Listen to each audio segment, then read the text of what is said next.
Hello, welcome back to my channel. If you're new here, my name is Mary and today's video is going to be the wrap up for the second half of February. If you missed it, I did post my wrap up for the first half of February a couple weeks ago now. I filmed it on February 15th, I believe, and so that was just over half of my month of reading, but I did actually read a couple more books at the end of the month, which I didn't read as much as I read at the beginning of the month. Thank God. I kind of expected that because I'm trying to slow down and take a breath. I get all of my holds in from the library at once and then I have to read them all right then because I panic. And so I've started delaying the delivery by a few weeks and it seems to be working okay so far. So I read 8 books during the second half of the month and I'm happy because I actually got some 5 stars in the second half of the month. At the beginning of the month, I remember talking about how I hadn't had any 5-star reads yet. And the most I'd gotten was a book that was pretty good. Very pleased with my reading for the second half of the month. So without further ado, I am just going to jump into the 8 books that I read. I'm going to try to be pretty quick so this video isn't years long, and I do go through these books in the order in which I enjoyed them. So the first book that I'm going to talk about is not a bad book at all. For the second half of the month, the lowest rated books all got 3 stars. First of the 3-star reads that I'm going to talk about is White Horse by Erica T. Worth, and this is a horror book. It came out in 2022 and I remember it being really hyped when it came out, but then it got a lot of negative reviews, so I didn't rush to go get it right away, but I did end up reading it this month and I'm glad that I read it. It was not bad. It was not great for me. It was just kind of okay. So this book is about a woman who is half Native American, half white. Her mom left when she was a baby. I think her mom was white, but don't quote me on that. I'm really not sure. Her mom might have been the native one. I can't remember. But she grew up with her dad, living with her dad, and she was really close to this cousin. So she has this cousin that's her best friend and they're always hanging out. And she's always kind of wondered what happened with her mom, but she doesn't actually know. And then one day she finds this bracelet that is attached to the Native American side of her family. And when she touches the bracelet, she starts hallucinating visions of her mom. And she ends up talking to this elder in the Native American community who basically tells her the bracelet has magic healing properties, but you have to overcome certain things to use them. And so she thinks if she can overcome these things, she can heal her dad.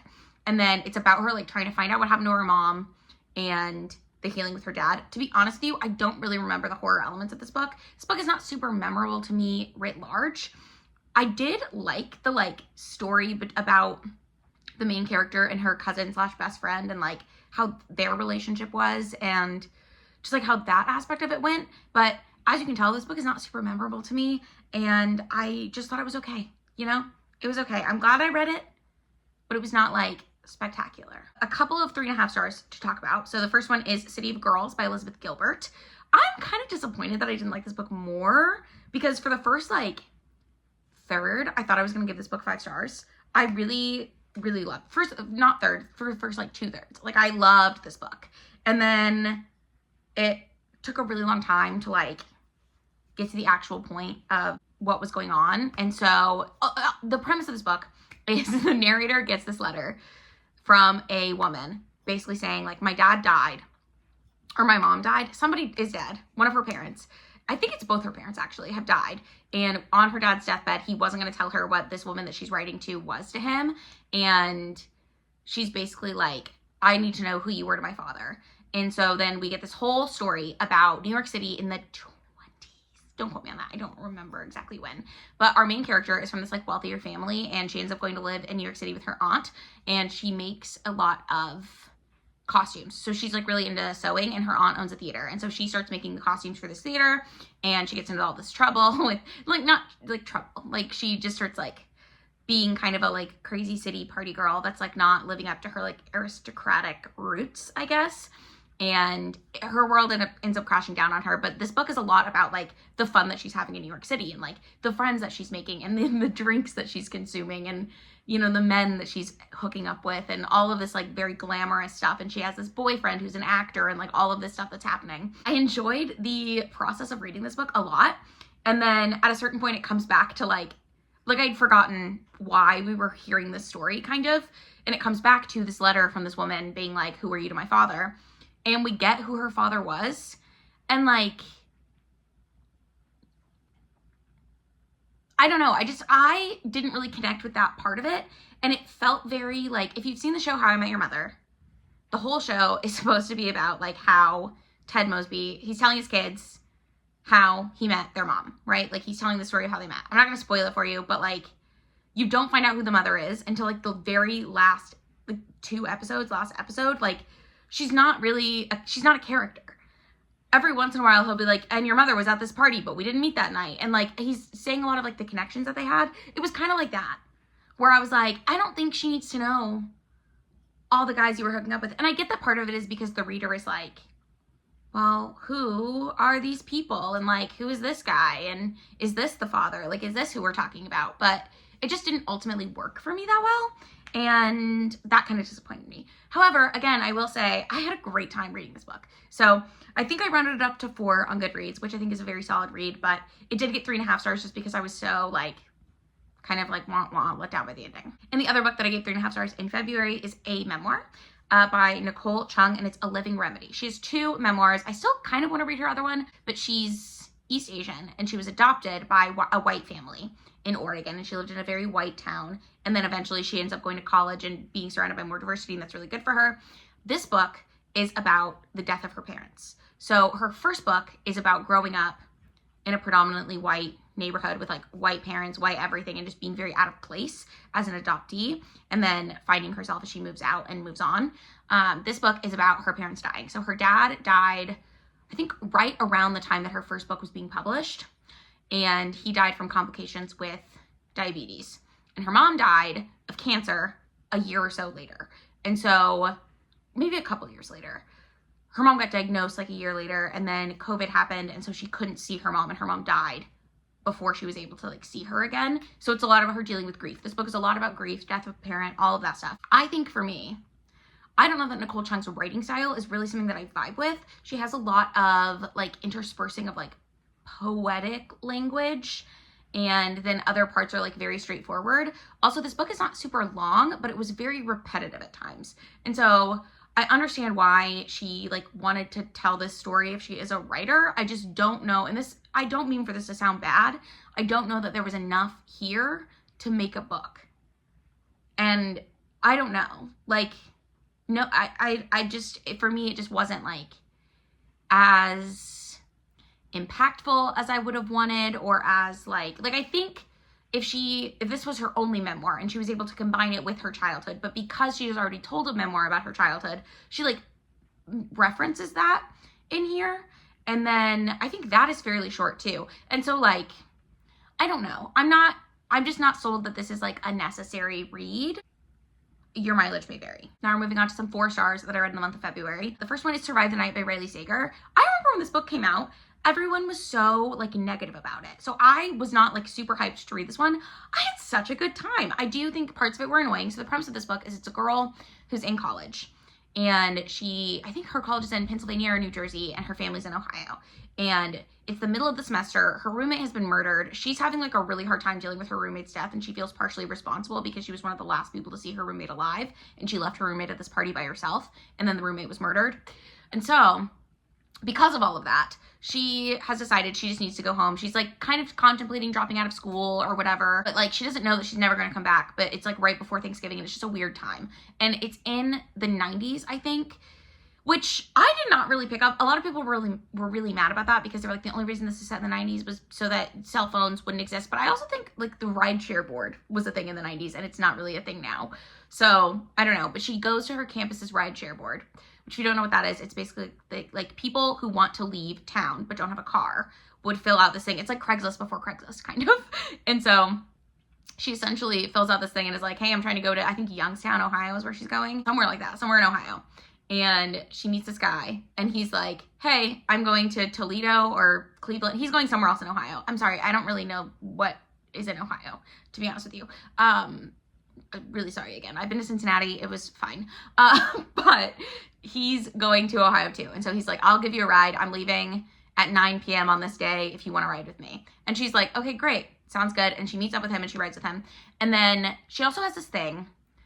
I don't know where to, like, slot this in, but I'll just tell you. She has this thing where she, like, dissociates and starts imagining movies in her mind. So, like, she doesn't know that she's doing it necessarily, and she'll just, like, imagine a whole scene. And so that's part of it. That makes her a very unreliable narrator, and it also makes her unable to trust herself. So she's in this car with this guy and they're talking and she starts having this like really weird feeling and she starts thinking like, I think this might be the serial killer. And then the book goes from there. That all happens in like the first third, I would say. And it's kind of what's on the tin. That's like what you're getting into. Is he the serial killer? Is he not the serial killer? Is she imagining things? Is she not imagining things? It's one of those things. I really enjoyed this book. I had a great time with it. I did call one of the twists. I was very surprised by another twist, but I went back and like read portions of it because it was one of those things where I was like, is this so far out of left field that like there were no clues? I went back and read and there were clues. And so that always really impresses me when an author can like lay clues like that. Like that's something that I really enjoy about mystery thrillers. I don't need to be surprised by everything. I kind of like when I can call things because I think that means that it was like well enough plotted. But also if I don't call something, I want to know that like the foundation was laid for that and it's not just like a surprise twist out of nowhere because that really pisses me off. And this wasn't. So I quite enjoyed it. I had a good time and I do understand. So the movie and the mind thing, kind of annoying, kind of weird, kind of far-fetched. Like, is that a real thing? I don't know. But overall, I really liked it. I really liked the character interactions. I really liked the, like, again, I just liked the journey. I liked the process. I had a good time. I like a road trip book, apparently. So I was pleased by that one. Another book that I gave 4 stars is The Weight of a Piano by Chris Kander. This is like a literary fiction book, and it's basically like, okay, so it's set in 2 timelines. The first timeline is this group, this family of, I think, Russian immigrants, and they start in Russia, and then they come to the US, and it's this husband and wife, and then they have at least 1, if not 2 sons, I think. And the wife has this piano, and in the like past timeline, she's like having this affair and she has this abusive husband and then like all the stuff's happening with them. And then in the present timeline, we're following a woman who now has that piano and she's figuring out how she got that piano and she is kind of down on her luck. So she decides to sell the piano and she lists it for sale. Someone agrees to buy it and then she changes her mind and contacts the person who wants to buy it and is like, listen, I'm no longer selling this piano, whatever. And the guy's like, okay, well, I already paid you, so I would like to take the piano. He's like, I'll just borrow it. I need it for a photo shoot. And then he ends up taking it to Death Valley for a photo shoot outside because he's a photographer. And she like follows him because she's so afraid that he's going to damage her piano. And then it's about them connecting and the timelines obviously match up eventually. And I really enjoyed this book. I had a really good time with it. I thought it was a really like interesting way to tell a story. Like it's not necessarily super different, but like the piano being the grounding object throughout all of these timelines, I really enjoyed. And I really liked the like characters. They're not like relationship, but like kind of. They're like relationship development. And I had a good time with this one. I really, really enjoyed it. And I'm glad that I read it. And now I want to talk about a book that I gave 4.5 stars and rounded up to 5 on Goodreads. I had such a hard time reading this book. And to be honest with you, I almost didn't read this book because I found out what it was about.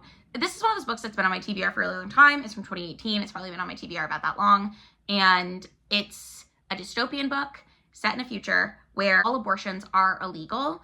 And so is all like birth control. And it's just like, right now living in the US, it's kind of a scary time to read something like this. So I wasn't sure how I was going to feel about it, but it's called Red Clocks by Lenny Zuma. And I ended up really loving it. Like I really thought it was going to be like too close for comfort, hard to read, like make me feel sick type of book, and it was, but like, it's really good. It's about this teenage girl. So there's like, how do I explain this? There's a couple of perspectives. One of them that I would consider like the main one is this teenage girl who thinks she might be pregnant and she's adopted and she is trying to figure out what she's going to do with this pregnancy because the guy who got her pregnant is like a teenage jackass who doesn't want anything to do with her basically. And she just doesn't know what she's going to do. And she can't tell anybody because if she tells somebody and then is suddenly not pregnant, she could go to prison. You know what I mean? And so she's like very scared. She has a friend who tried to get an abortion who she keeps having like flashbacks with. And that friend, something has happened to that friend. We don't really know at the beginning. I think we do find out, but I also could be wrong about that. At the same time, we're following this woman who is a teacher. She's not married and she's in her early 40s, it sounds like. And she tried to do IVF. They are banning IVF. They're in the process of banning it. So she did her last cycle. It didn't take. And the doctor's like, well, this is being banned, so we can't do it anymore. And then there's also a new law coming into effect in the next couple of months that basically says that you have to have a 2-parent household to adopt children. And so she has been on this adoption list for like a couple years. She hasn't been approved a child. And then she just is trying to figure out like what she's going to do because she really wants to have a kid, right? And you're also following another woman who is married to a coworker of this woman. And the other woman, this is what drives me nuts. I don't remember any of their names, so it's kind of hard to explain. But this is like a husband and wife duo. The husband didn't go to college, but somehow he's been hired as a teacher in this town. And the wife's job was made redundant, so she can't work anymore. And they hired men to fill her place. So it's like they're really trying to send women back to the home is what's happening. And it's frustrating to read because she's like so much more qualified than him to do anything. And he's like, I don't know, like kind of a failure, kind of a jackass, like just is an idiot. And that's really frustrating to read. And they have 2 young children, and this woman's like at her wit's end with these kids because the kids are also being sort of like fed by this society that like women are kind of useless. And that's really hard for her. And so like, it's this very character driven look at what it would be like to live in this time. And there is a plot, but like, I feel like if I tell you anything about it, it like kind of, I don't know, like ruptures. So they all like really interconnect. And I just like, at the beginning, I was so hesitant to read this book. And then as it went on, I just loved it. I don't know. It was so good. So definitely like not something that I would widely recommend because I think your mileage may vary on whether you're able to read something like that at this time, but I really enjoyed it. Backing off of the the tough topics, I want to talk about Deep End by Ali Hazelwood. I cannot believe how much I love this book. I went into this fully expecting for it to feel like Not in Love, which was Ali Hazelwood's one of her books that she released last year. It's more not really like erotica. Maybe it is. I don't know. But they're both very much about like a very physical relationship that ends up developing feelings. And that I didn't really like in Not in Love. I didn't really care about the relationship building there, but I loved it in this book. So this book is about Scarlett and Lucas. And they are both on the swimming and diving team at Stanford. And Lucas is a swimmer who's been to the Olympics. He's from Sweden. And he's like just really good swimmer. And he has been dating this girl since he was a teenager doing Olympic trial stuff, who also is a swimmer at Stanford. And at the beginning of the book, they break up because she ends up telling Scarlett that Lucas is really into like BDSM stuff and she's not into it. And so she doesn't want to date him. And she doesn't want him to be like limited to the vanilla sex that she wants to have, basically is what she says. And Scarlett, for whatever reason, is like, oh my gosh, yeah, my high school boyfriend and I ended up breaking up for like similar reasons. Like we were in a relationship and he wasn't into that kind of stuff and I was. And so we just sort of like went our separate ways or whatever. That was like one of the contributing factors to our breakup. And after this girl hears this, I can't remember, I think her name's Penny, but don't quote me on that. She hears this and she decides that it would be great if Scarlett and Lucas hook up. And so she like kind of pushes them together, but also she and Lucas don't want to tell people that they've broken up for whatever reason, but she's dating someone else. And then he and Scarlett start hooking up. And then their relationship sort of goes from there and they kind of like develop this bond and like this relationship. And I just thought it was so sweet, so cute. I loved it. I don't know what it was about them, but like, so first of all, very spicy sex scenes and it does deal with kink, but it's not like unbearable. So I think some things would be too much for me. This was not too much for me personally, but your mileage may vary. But I just really enjoyed like seeing their relationship develop, and they're very communicative because you kind of have to be in one of these kinds of arrangements. And also they're very kind of awkward outside of the bedroom, if that makes sense. I don't know. I loved it. I thought it was very cute, very sweet, and I had a great time with it. Also, if you've read The Love Hypothesis with, what are their names? Adam and Olive. They're characters in this book because they were at Stanford. Adam is a professor and he's their professor. And then they both end up working in the lab, the research lab that Olive runs from that book. And so I read that and I thought that was super fun. The Ali Hazelwood verse, if you will. So loved that book, had a great time. Now it's time to talk about my favorite book of the month. This book, so as much as I loved Deep End, I don't know that it'll be on my top 10 of the year. It very well may be, but this book I think definitely will be in my top books of the year, and that's By Any Other Name by Jodi Picoult. And I was not sure how I was going to feel about this one either. So the premise of this book is it's in 2 timelines. And the first timeline is Melina, who is a playwright in present day, a struggling playwright, I should say. So she wants to be a playwright. She had this like thing happen in college where she got like destroyed for a 1-act play that she did, and she hasn't really published anything to be performed since then. But she's been working on this play called By Any Other Name, where she's basically, it's based on the premise that like a lot of people think that Shakespeare didn't write his actual plays, that he had like a bunch of help and like other people wrote some and he just like was the publisher of all of them and put his name on it. And one of the reasons that people think that is they think maybe women wrote some of the plays, but women weren't allowed to write plays back then. So that's the premise, is Melina thinks that one of her ancestors, this woman Amelia, who ended up being the first published female poet in England in her like 60s, I think, she thinks that she contributed to the plays of Shakespeare for like a lot of reasons. One of them is that she grew up going to court and like being trained to be a courtesan by like extended family kind of. And her like brother-in-law, guardian, somebody related to her died on a ship with two people named Guildenstern and Rosencrantz, which is like a thing from Hamlet. And also she was like in Denmark around the time that like the Hamlet stuff would have been happening. There's other things like she's Italian or from Italian lineage, and she and her family are Jewish, but they like had to hide being Jewish because it wasn't allowed at this time, which Shakespeare has some of that in his plays. So there's just like stuff that people think that Shakespeare wouldn't have known because he was not educated that she may have known, right? And that's the other timeline. The other timeline is her life. And then the present day timeline is Melina writing this play, but there's another facet to that in that the guy, she enters this play for a contest, but she enters under the name Mel. She's actually entered by one of her friends under the name Mel because the guy who's like judging this contest notoriously doesn't work with women. And so they think like if they enter it as a man's name, and then her friend is this gay black guy that she is like best friends with and has been best friends with since college. And she uses him to be her for the contest, if that makes sense.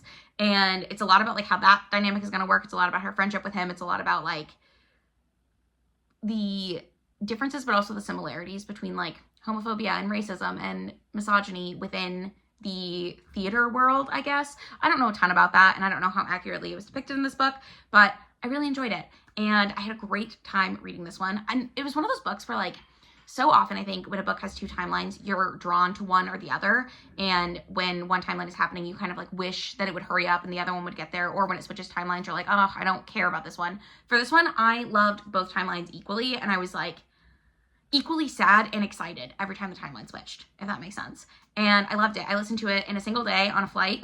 Well, on a couple flights, I guess. I talked about it in the vlog that I did most recently, so I will link that in case you missed it. But that is the best book that I read in February. I'm so glad that my reading turned around kind of at the end of February. I had a lot of really good reads at the end of the month there, but that's it. Those are the 8 books that I read at the end of February. I think that puts my total in February to like 30 or 31 books, but maybe not. Maybe I'm being dramatic. Maybe it's like 20, 26. I don't know. I'll have to count, but thank you so much for watching this video. If you enjoyed it, don't forget to give it a thumbs up.